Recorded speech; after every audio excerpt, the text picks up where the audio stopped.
नाज़रीन, कुछ देर पहले अलीमा खान ने मीडिया से गुफ्तगू की है और उन्होंने समझिए कि धमाके कर दिए। अलीमा खान ने अब से कुछ देर पहले इस बात की कंफर्मेशन दे दी है कि नौरीन खान को मिलवाने के लिए दो जो यानी गवर्नमेंट या साहब लोग जो हैं वो रेडी हैं। लेकिन अलीमा खान कहती हैं कि अब यानी उन्होंने अपनी बातों से ये इशारा देने की कोशिश की कि अब हम इमरान खान से नहीं मिलना चाहते जिस तरह से ये मिलवाना चाहते। और जो रीजन नाज़रीन इसके लिए उन्होंने पेश की है वो हैरान कर देने वाली है। यानी इस वक्त बहुत ही बड़ी खिचड़ी पक रही है। एक तरफ वज़ीर आला की तब्दीली की बातें हो रही हैं, एक तरफ बताया जा रहा है जी ये जो बैरिस्टर सैफ की मुलाकात है, इस मुलाकात के बाद सुहेल खान अफरीदी वज़ीर आला नहीं रहेंगे। एक तरफ अलीमा खान ये कह रही है कि वो अब हमें मुलाकात का कह रहे हैं, लेकिन ऐसे हम नहीं मिलेंगे क्योंकि इसके पीछे बहुत बड़ी साजिश छुपी है, जिस यानी ये जो नौरीन खान को मिलवाना चाहते हैं, इसके पीछे बहुत बड़ी साजिश छुपी है और हमने इस साजिश को कामयाब नहीं होने देना है।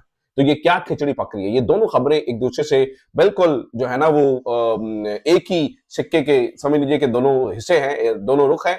तो ये दोनों खबरें एक दूसरे से मिली हुई हैं। इसकी पूरी तफसील मैं आपके सामने रखूंगा। अलीमा खान ने क्या बात की, बिटवीन द लाइंस क्या समझाने की कोशिश की और किस साजिश की बात है। अगर नौरीन खान इमरान खान से मिलेंगी तो फिर कौन सी ऐसी साजिश है जिसके ऊपर अमल हो जाएगा? आज की वीडियो में इसके ऊपर जो है वो तफसीलन बात करेंगे। इसके अलावा नाज़रीन बहुत सी खबरें और हैं। एक बार फिर पाकिस्तान तहरीक इंसाफ से बल्ला छीन लिया गया। इमरान खान के केसेस आज अदालत में लगे और सुप्रीम कोर्ट और हाई कोर्ट दोनों में एक बार फिर इमरान खान को फंसाने की कोशिश की जा रही है और लंबा फंसाने की कोशिश की जा रही है। आज अदालत के अंदर बड़ा यानी हैरानकुन तरीके से वहां पर जो है वो पेशरफ हुई। इसके ऊपर भी कुछ चीजें मैं आपके सामने रखूंगा।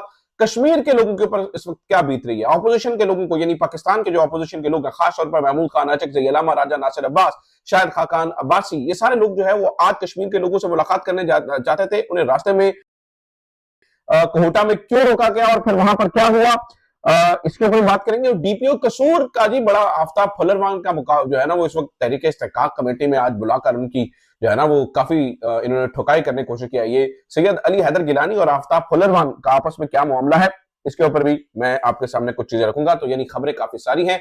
आपसे दरखास्त ये है कि चैनल को सब्सक्राइब भी जरूर कीजिए, घंटे का बटन के साथ में जरूर दबा लीजिए और हो सके तो कमेंट जरूर कीजिए। आप कमेंट करते हैं, मुझे अच्छा लगता है और मैं खुद पढ़ भी रहा हूँ इन दिनों में सारे कमेंट। कोशिश कर रहा हूँ कि जिनको मैं रिप्लाई कर सकूं मैं बजाता खुद करूं। टीम को मैंने कहा जी आप सारे कमेंट मुझ पे छोड़ दीजिए, यानी कि अब मैं खुद पढ़ूंगा और खुद रिप्लाई कर रहा हूँ सबको। तो टीम इन दिनों में नहीं देख रही है, मैं बजाता खुद देख रहा हूँ, तो लिहाजा कमेंट जरूर कीजिए, तारीफ कीजिए, तनकीद कीजिए, सजेशन दीजिए, कुछ भी करिए, लेकिन यानी कमेंट जो है वो आप करेंगे तो मुझे जो है वो अच्छा लगेगा। अब जरा अलीमा खान की गुफ्तगू मैं आपके सामने रख देता हूं कि उन्होंने क्या बातें की हैं। ये बहुत ही हैरानकुन गुफ्तगू जो है वो हुई है, वो जरा सुन लीजिए और फिर मैं बाकी की चीजें जो है वो बाद में आगे बढ़ाते हैं।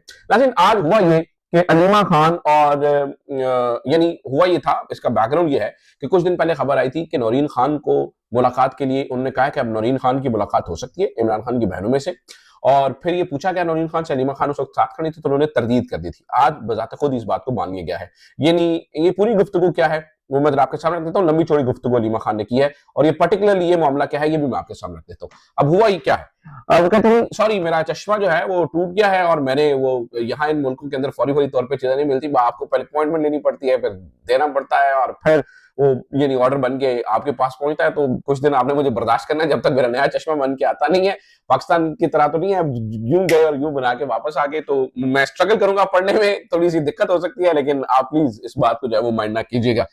अच्छा जनाब, वो कहते हैं कि काजी फायज ईसा का सोशल मीडिया पे इंटरव्यू देखा। वो चीफ जस्टिस था जिसने इमरान खान की जमात से इंतखाबी निशान छीना। ये वो शख्स है जिसने नाइंसाफी अदालतों में लाई और आज बाहर बैठकर अंग्रेजी में इंटरव्यू दे रहा है। अब मेरे ख्याल से एक हिस्सा उनका वायरल हो रहा है काजी फायज ईसा का, जिसके अंदर वो ये तस्लीम कर रहे हैं कि भाई मेरे ऊपर और भी प्रेशर थे। जिस तरह से वायरल किया जा रहा है वो पूरा सही बात नहीं है, वो थोड़ा एडिटेड है, लेकिन हकीकी मानों में इसी से मिलती जुलती बातें की हैं, तो कोई उसमें ऐसी कोई बात भी नहीं है। खैर, काजी फायज ईसा ने कहा है कि हमारे पास फैसलों का इख्तियार नहीं था। काजी फायज ईसा बाहर बैठकर ये सब कहते हुए शर्म भी नहीं आई है। मैंने इसकी आपको पहले बता चुका हूँ कि ये ऐसे नहीं है, किसी और तरीके से है। अच्छा जनाब, इसके बाद वो ये कहती है कि मैंने वकला यानी लतीफ खोसा से पूछना चाहती हूँ कि आज जो अंदर एक ऐसे जज की मिन्नतें कर रहे थे जिसे पता है कि इंसाफ की उम्मीद नहीं, इन वकला का किरदार क्या है, कहाँ गई है वो पाकिस्तान की बात, धड़ाधड़ वकला के इलेक्शन लड़ते कहाँ गए वो वकला। अच्छा, ये जो वो मैं आगे चल के किस्सा आपको बताता हूँ कि इस बात पे तपी क्यों थी अलीमा खान, आज अदालत के अंदर क्या हुआ था। हम जरा जो है ना वो डायरेक्टली उस खबर पे जाते हैं जो नूरीन खान से मुताल्लिक है। उन्होंने कहा सवाल किया गया कि कहा जा रहा है कि आप मुज़ाकरात की राह में रुकावट है। अलीमा खान ने कहा कि कौन से मुज़ाकरात, ये मुझे गिरफ्तार करना है तो कर लेना, लेकिन याद रखें इमरान खान ये कहें कि भाई इमरान खान डील कर चुका है। इमरान खान ने डील अल्लाह ताला से कर ली है। जो बंदा अल्लाह ताला से मांगता है वो इन यजीदों से मांगेगा, कोई डील नहीं। अब ये बहुत इंपॉर्टेंट बात अगली वीडियो करने वाले हैं। वो कहते हैं कोई डील शील नहीं, इनकी जरूरत नहीं कि इमरान खान से बात कर सके। इमरान खान से किसी की भी मुलाकात नहीं हुई है। एजेंसियों की डिस इन्फॉर्मेशन, ये सर से फेक खबरें फैला रहे हैं। इमरान खान जितने बड़े कद के आदमी हैं ये सब उनके सामने छोटे हैं। फिर अलीमा खान ने जो कहा वो बहुत ही खौफनाक कहे, खतरनाक कहे। उन्होंने कहा कि जनाब ये जो है ना नौरीन को कहा जा रहा है मुलाकात का, लेकिन ये क्या करना चाहते हैं। अब उन्होंने बैरिस्टर साहब का नाम नहीं लिया, लेकिन उन्होंने कहा जी ये उनके साथ किसी और को भेजेंगे। अब वो बाहर आके अगर कोई बात करेंगी तो ये फिर 6 महीने के लिए उनके ऊपर पाबंदी लगा देंगे। उज़मा की तरफ भी यही हुआ। ये पूरी साजिश है, इमरान खान को 6 महीने के लिए मजीद उनकी मुलाकातों पर पाबंदी लगानी है। हम ये चाहते हैं कि इमरान खान की बाकायदा मुलाकातें बहाल हो। ये जिस तरह से मुलाकात करवाने जा रहे हैं ये एक साजिश है, और साजिश ये कि ये नौरीन की मुलाकात करवाएंगे और उस मुलाकात के बाद ये पाबंदी लग जाएगी कि कोई बात नहीं करनी है, और अगर उन्होंने कुछ कह दिया तो ये 6 महीने के लिए एक बार फिर से इमरान खान को पाबंदी लगा देंगे। और इमरान खान से पाबंदी की नाज़रीन सूरत हाल ये है, ये बात भी पता चली है कि इमरान खान कहते हैं किसी को ना मुझसे सलाम लेने की इजाजत है और ना मेरे सलाम के जवाब देने की इजाजत है। यानी पाबंदी इस कदर कड़ी और सख्त है कि ना मुझसे सलाम लेने की इजाजत है ना। अब वो जनाब ये अलीमा खान साहबा ये बता रही हैं कि ये कोई अपना यानी इनके साथ अपना बंदा भेजेंगे, उसके बाद यानी डिसइंफॉर्मेशन भी फैल सकती है, और ये भी हो सकता है कि अगर नौरीन ने कोई बात आगे बाहर कर दी तो ये 6 महीने के लिए मजीद हमें ऐसी मुलाकातें नहीं चाहिए, हमें ऐसी डील नहीं करनी। अब 2 किस्म के सवाल उठ रहे हैं। एक तो ये, क्या ये बहुत बड़ी बेवकूफी है कि इमरान खान से अगर मुलाकात हो भी रही है तो आप उसको रोक रहे हैं, या ये वाकई दानिशमंदी है कि भाई अगर ऐसी ही मुलाकात, अगर आपने यानी ये तो ट्रैप सेट हुआ है हमारे लिए कि भाई आप मुलाकात करने के लिए जाएं और आगे फिर 6 महीने की मुलाकात के ऊपर पाबंदी लगवा कर बैठ जाए, तो इस ऐसी मुलाकात का फायदा ही क्या आएगा। या ऐसी इस तरह की मुलाकात का तो कोई फायदा नहीं है ना। अगर जो है ना वो इस तरह की पाबंदी ही लगवानी है तो फिर कोई फायदा नहीं है मुलाकात करने का। तो अब ये नाजरीन जो है वो सूरत हाल जो है ना वो कुछ इस किस्म की है। अब बहुत सारी चीजें हो रही हैं, अगले कुछ दिनों में कुछ चीजें वाजे हो गई हैं। ये खबर हमने भी आपके सामने रखी थी कि हमने कहा था कुछ इस तरह की खबरें चल रही हैं कि भाई नौरीन खान से मुलाकात कर ली जाए और ये वो सारा कुछ हो जाए और फिर चीजों को उस तरह से देखा जाए। अब मुलाकात से रिलेटेड मैं आपको एक और बहुत दिलचस्प खबर देने वाला हूँ। इस तरह की खबरें भी आ रही है नाज़रीन कि अली अमीन गंडापुर सेंटर में आके बैठ गए, और ये जो बैरिस्टर सैफ की मुलाकात है, बैरिस्टर सैफ की मुलाकात के बाद सुहेल खान अफरीदी वज़ीर आला नहीं रहेंगे, अली अमीन गंडापुर को एक बार फिर से वज़ीर आला बनवा दिया जाएगा। और इसके पीछे कुछ ये भी बातें हो रही हैं, ये जो बैरिस्टर सैफ की मुलाकात करवाने की कोशिश हो रही है ये इसी वजह से हो रही है कि बाहर आकर कुछ ये तासुर देने की कोशिश की जाए कि इमरान खान ये तब्दीली चाहते हैं और वो अली अमीन गंडापुर को वज़ीर आला बनवाना चाहते हैं, और बाद में फिर उस बात की तस्दीक नहीं हो सकेगी और मीनवाइल गवर्नमेंट चेंज हो जाएगी और अली अमीन गंडापुर साहब आकर बैठ के वज़ीर आला बन जाएंगे।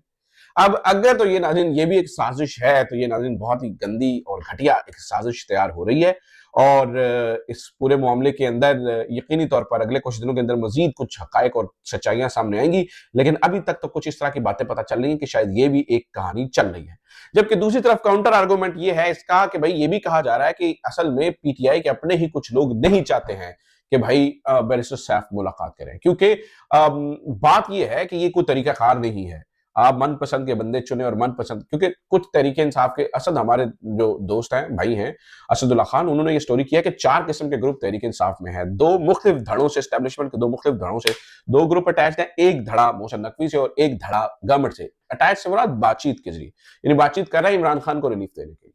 वो ये समझते हैं कि चौथे मल्लू बंदा उठा है बैरिस्टर सैफ, उसका नाम आ रहा है और उसको अगर ये इस तरह से दे दिया जाए और फिर वो लोग कहां पे जाए। तो ये एक घड़मास मच चुका है नाज़रीन, सादी बात है, घड़मास मच चुका है, और ये बड़ी ही एक अनफॉर्चुनेट किस्म की सिचुएशन है, और यानी जो ओरिजिनल कॉज है वो इससे जो है ना वो पीछे हो रहा है ये सारी चीजें। अच्छा, ओरिजिनल कॉज इमरान खान को बाहर निकलवाना है। अब तीसरी खबर और इंपॉर्टेंट और दिलचस्प है, वो अदालतों के अंदर जो कुछ चल रहा है इमरान खान के साथ। पहली बात तो ये है कि इमरान खान को किसी किस्म का ना इमरान खान को ना इमरान खान की जमात को किसी किस्म का रिलीफ है। अब ये देखिए कि आज सुप्रीम कोर्ट, जो आजाद कश्मीर की सुप्रीम कोर्ट है, उन्होंने एक बार फिर से बल्ला पाकिस्तान तहरीक इंसाफ से छीन लिया है। हाई कोर्ट के फैसले को उन्होंने सेटसैनी उसके ऊपर जो है ना हुक्म इम्तना दे दिया है। हाई कोर्ट का फैसला तहरीक इंसाफ के हक में आया था और अब बल्ला इलेक्शन सर के ऊपर आ गए हैं और एक बार फिर से काजी फायज ईसा टाइप एक फैसला दिया गया है कि बल्ला छीन लिया जाए। तो भाई ऑब्वियसली वो फैसले एस्टेब्लिशमेंट की मर्जी से हो रहे हैं ना, यानी कि वहां पे बैठा चीफ जस्टिस तो इतना बाइख्तियार है नहीं है कि वो इस किस्म का फैसला दे ले अपनी मन मर्जी से। तो ऑब्वियसली एस्टैब्लिशमेंट वहां पे तो कोई स्पेस नहीं दे रही। गिलगित बल्तिस्तान में पीटीआई को कोई स्पेस नहीं दी, कश्मीर के अंदर कोई स्पेस नहीं दी जा रही है, वहां पर काम खराब किया जा रहा है। तो फिर क्या है, क्या यानी क्या लो ही लो का यानी फॉर्मूला है, कुछ देने के मूड में एस्टैब्लिशमेंट नहीं है। तो ये दूसरा, अदालत के अंदर नाज़रीन आज एक और बहुत अहम मामला हुआ, वो अलकादिर ट्रस्ट केस के अंदर जज साहब ये कहते हैं कि जनाब आप मरकजी अपीलों के ऊपर दलाइल दें। भाई वकील इमरान खान का कह रहा है कि मुझे मरकजी अपील के ऊपर दलाइल देने की इजाजत ही नहीं है, आप ये कीजिए कि हमारी जमानत की दरखास्तें सुनो। उन्होंने कहा जमानत की दरखास्तें गई, उनकी कहानी खत्म, आप मरकजी अपील पर दरखास्त दें। और उन्होंने नायब के वकील को कह दिया कि आप दलाइल दें। अब जनाब अब ये बात समझिएगा, यानी निचली अदालत ने सजा दी, सजा के खिलाफ अपील हुई हाईकोर्ट के अंदर। अब अपील में कानून ऐसे काम करता है कि पहले यानी कि जो दरखास्त गुजार है वो अपने दलाइल देगा तो दूसरी पार्टी जवाब भी दलाइल देगी ना। यहाँ पर जो दरखास्त गुजार है मुझे कह रहा है कि मुझे इजाजत नहीं है, आप क्या कर रहे हैं। अब वहां पे दलाइल का जवाब आना है, दलाइल हुए नहीं है और जज साहब ने दूसरी पार्टी को कह दिया न्याय वालों को दो दलाइल, तुसी आप दे दलाइल। अब वो दलाइल देने के लिए तैयार नहीं बैठे हैं। ऐसे में लतीफ खोसा जो है वो आए रोशन पर, उन्होंने कहा जी हमें 2 हफ्ते का वक्त दिया जाए, हम करेंगे। तो उन्होंने कहा ठीक है 2 हफ्ते, वो सही।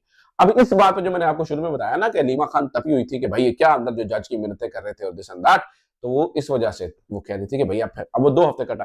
अब प्रॉब्लम ये है कि फिर इसी को सुप्रीम कोर्ट ने, अब सुप्रीम कोर्ट के अंदर भी जनाब एक दरखास्त गई हुई थी, उसको इतराज लगा के इमरान खान की दरखास्त को वापस कर दिया गया है और कहा है जी आपकी जो दरखास्त है वो सुप्रीम कोर्ट सुन ही नहीं सकती है, वो तो आपकी वफाकी आईनी अदालत सुन सकती है, सुप्रीम कोर्ट तो आप।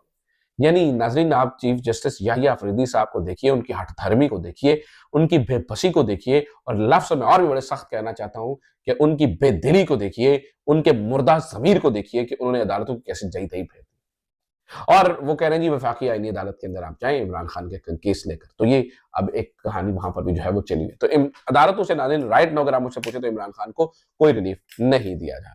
आगे चलते हैं जनाब, अगली खबर जो है वो आज जो कश्मीर के लोगों के साथ नाजरीन वहां पर ताकतवरों ने फैसला किया है कि power talks to the power, हम जो है वो ताकत का इस्तेमाल करेंगे। बातचीत है ना दी ऐसे दी तैसी है, पहले भी आगे समझ ना दी है, वो कुछ इस किस्म की सोच पाई जाती है। और बताया ये जाता है कि जो वहां पर एक्शन कमेटी वाले हैं वो अब बातचीत करना चाहते हैं, उनका दिल है बातचीत के साथ मसले हल हो जाए, लेकिन यहाँ पर दूसरी तरफ वो कह रहे हैं जी power talks to the power, ताकत का इस्तेमाल किया जाएगा। और आज हुआ भी ये कि आज अपोजिशन वाले यहाँ से महमूद खान चकज़ई, अलामा राजा नासिर अब्बास और यहाँ से शाहिद खाकान अब्बासी वगैरह जब वहां पर जाने की कोशिश की, उन्हें कोटा में रोक लिया गया और उनको कश्मीर के लोगों से मिलने नहीं दिया गया। अब प्रॉब्लम वहां पर यह है कि एक इंसानी अलमिया जन्म ले सकता है, खुराक की कमी है, अद्वियात की कमी है, ट्रक बाहर रोके गए हैं, अंदर जा नहीं रहे हैं, यानी आप कलेक्टिव सजा कैसे दे सकते हैं। तो ये सूरत हाल भी है। जब दूसरी तरफ गवर्नमेंट कहती है इन्होंने आप दुकाना बंद की थी, इनका अपना कसूर है, इन्होंने अपनी हड़ताल की हुई है, हम तो कुछ कर ही नहीं रहे। तो ये अब तक की जो है ना वहां की सूरत हाल। अच्छा जनाब, एक और खबर, एक और मामला जो है वो डीपीओ कसूर वाला भी चल रहा है, आफ्ताब फुलरवान वाला। अब हुआ ये कि जनाब आफ्ताब फुलरवान जो डीपीओ कसूर हैं, सैयद अली हैदर गिलानी ने उनको किसी काम के लिए फोन किया, तो कहा निकल जाओ एमपीए, किसी एमपीए नहीं मैं जानता, यानी कुछ इस किस्म की गुफ्तगू हुई। एग्जैक्टली ऐसी तो नहीं, लेकिन कहने का मतलब है मफहूम उसका यही था। अभी ये बात हुकूमती एमपीओ को बड़ी बुरी लगी और वो मामला आ गया तहरीक इस्तेकाक जमा करवा दी उन्होंने इस्तेकाक कमेटी के अंदर, और वो उसके ऊपर उनको कॉल कर लिया गया। अब आज आईजी पेश हुए थे और जनाब वहां पर आरपीओ और जो कसूर के डीपीओ है वो भी पेश हुए थे, और आफ्ताब फुलरवान कोई तसल्ली बख्श जवाब वहां पर नहीं दे सके। नाज़रीन ये जो ब्यूरोक्रेसी और ये इंतजामिया और ये पुलिस वालों के इतने हौसले बुलंद हुए हैं ना, ये भी साबों की मर्जी से हुए। इनको मुकम्मल इतना, यानी आपने खुली छूट दे दी, फलाने ने भी चक लो, फलाने ने भी चक लो, चक्की जाओ। सियासतदानों का तो बेड़ा गर्क करवा दिया आपने, सियासतदानों से ताकत सारी छीन लिया। अब इनके जो है ना वो हौसले बड़े बुलंद हो चुके हैं, इन्हें पता है कि हमारा कोई बिगाड़ नहीं सकता, हम इस मुल्क के सफेद और स्याह के मालिक हैं। है ना दी ऐसी दी तैसी बड़े। और अब जनाब डीपीओ साहब का हिसाब ये भी लगाए, जब ये इधर मामला गया तो अगलू ने जो है वो पंजाब असम्बली के जो है ना वो स्पीकर के खिलाफ ही मुहिम शुरू करवा दी थी, तो आज उसका भी वो तसल्ली बख्श जवाब नहीं दे सके। तो ये अब तक की सूरत हाल जो है वो यहाँ पर भी पाई जा रही है और ये बड़ा अफसोसनाक है। फिर नाज़रीन, पाकिस्तान तहरीक इंसाफ जो है वो एक बहुत ही यानी अपोजिशन भी कर रही है, तो खेत तो सवा अपोजिशन इस तहरीक इंसाफ इस वक्त कर रही है, बहुत ही गंदी और घटिया अपोजिशन माजरत के साथ।